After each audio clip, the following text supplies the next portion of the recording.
umefika mlangoni pale hakuna anayekusikiza, jamaa kuna zahma mpaka utafute mtu pale, bwana nisaidie mimi na kadi, oe na kadi bwana hii hapa, nisaidie bwana unioni bwana. Hii tawassul. Ikifika hali hii si wajibu, sija labda wewe mwenyewe umetamani biriani nene, subiri, haina shida. An la yakuna fi da'wati izdihamun wala ighlaq bab, ni kusiwepo katika ule uwalishi pale watu walipoalikwa, kusiweko na zahma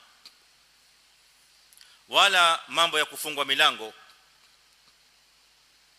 Lakini tumalize mbele, kuna maneno mengine muhimu.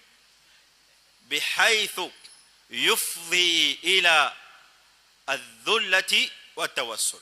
Haya maneno yote ni wanazuoni, kwa namna ambayo inapelekea katika udhalili na katika mtu kuomba. Yani kwa ufupi ipelekee katika udhalilifu, inakuwa la tajib ijabati da'wa.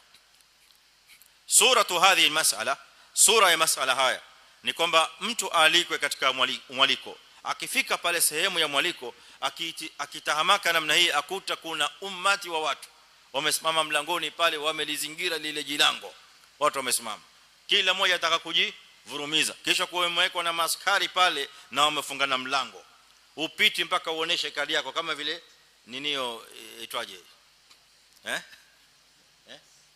kama ID uioneshe ile kadi kwamba wewe umealikwa. Sasa kishapita mmoja, mlango wafungwa, watu wanataka kujivurumiza pale, mmoja zingine wanataka kupata fujo mpaka watu upigana saa nyingine. Sasa wewe umefika pale na heshima yako, umealikwa na kadi yako, ukiangalia hali ndio ile pale. Sasa hapa mimi nitapenya vipi pale?